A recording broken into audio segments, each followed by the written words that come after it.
Assalamualaikum warahmatullahi wabarakatuh. Apa kabar anak-anak Umi semuanya? Semoga kalian dalam keadaan sehat ya. Nah, anak-anak Umi semuanya, karena situasi COVID-19 ini belum juga selesai ya. Jadi pembelajaran agama Islam kita lakukan secara daring. Nah, sebelumnya Umi mau ucapkan selamat kepada anak-anak Umi semuanya yang sudah naik kelas. Yang kelas 7 naik kelas 8, kemudian yang kelas 8 naik kelas 9. Berarti kalian semakin dewasa dan seharusnya ibadahnya juga harus semakin mantap.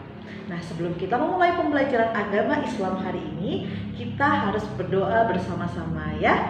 Bismillahirrahmanirrahim. Rabbi zidni ilman warzuqni fahman wa amalan sholihan. Amin amin ya rabbal alamin. Semoga pembelajaran kita hari ini dapat bermanfaat dan juga menuai keberkahan dari Allah Subhanahu wa taala.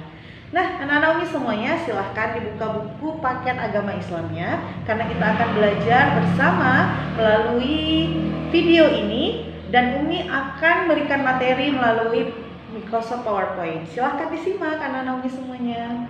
Baiklah anak-anak Umi semuanya, kita masuk ke dalam materi meyakini kitab-kitab Allah, mencintai Al-Quran. Silahkan dibuka buku paket agama Islamnya halaman 4 ya.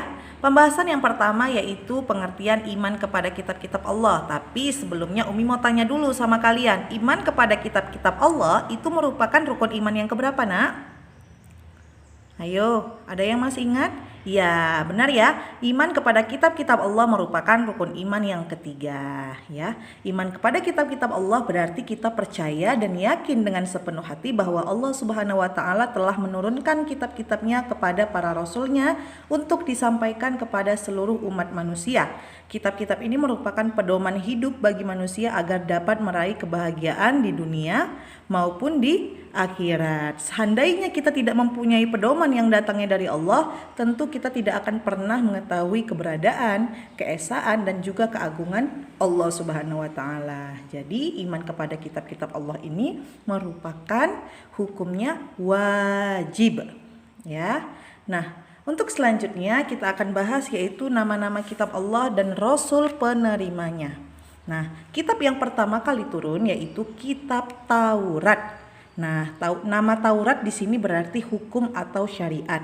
Kitab Taurat ini diwahyukan kepada Nabi Musa alaihissalam pada abad ke-12 sebelum Masehi. Nah, isi-isinya pun mencakup tentang perintah untuk mengesahkan Allah, kemudian larangan menyembah patung berhala, larangan menyebut nama Allah dengan sia-sia, perintah mensucikan hari Sabtu, perintah menghormati kedua orang tua dan tidak membunuh sesama manusia, dan banyak lagi isi kandungannya lainnya. Kalian bisa lihat buku kita halaman 7. Nah, yang kedua yaitu kitab Zabur. Nah, kitab Zabur ini diturunkan Allah kepada Nabi Daud alaihissalam untuk bangsa Bani Israel atau umat Yahudi. Kitab ini diturunkan pada abad 10 sebelum Masehi di daerah Yerusalem. Kitab ini ditulis dengan bahasa Kipti ya. Nah, yang ketiga yaitu kitab Injil. Kitab Injil diturunkan kepada Nabi Isa alaihissalam, diturunkan pada abad ke-1 Masehi. Nah, kitab ini diwahyukan di daerah Yerusalem juga. Kitab ini ditulis pada awalnya dengan menggunakan bahasa Suryani dan menjadi pedoman bagi kaum Nabi Isa alaihissalam, yaitu kaum Nasrani. Nah, yang terakhir apa itu? Kitab Al-Quran. Nah, kitab Al-Quran merupakan kitab yang diturunkan oleh Allah kepada Nabi dan Rasul yang terakhir. Siapa itu? Yaitu baginda Nabi Muhammad SAW. Nah, kitab suci Al-Quran ini diturunkan oleh Allah sebagai penyempurna dan membenarkan kitab-kitab sebelumnya. Nah, isi yang ada dalam kitab Al-Quran itu secara umum pokok-pokok ajarannya ada tentang akidah atau keyakinan, tentang akhlak atau budi pekerti, tentang ibadah, tentang muamalah, dan tentang sejarah.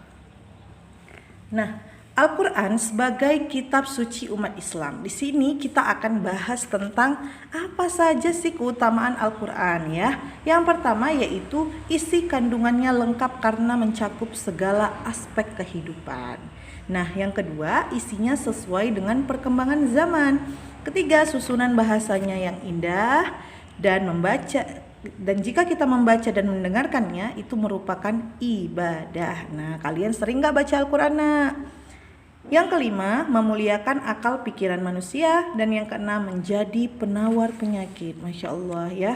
Itu masih 6 itu keutamaan Al-Quran. Selanjutnya, sebagai mukjizat Nabi Muhammad SAW yang paling besar ya.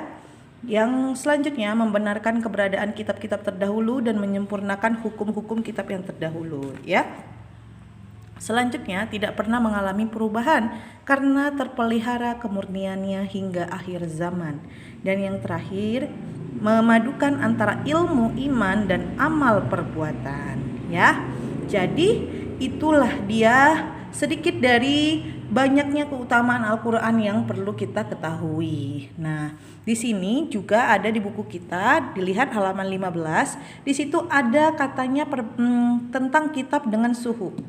Nah, dulu Al-Quran ini sebelum menjadi kitab, sebelum menjadi buku, dia berupa lembaran-lembaran atau suhuf, ya.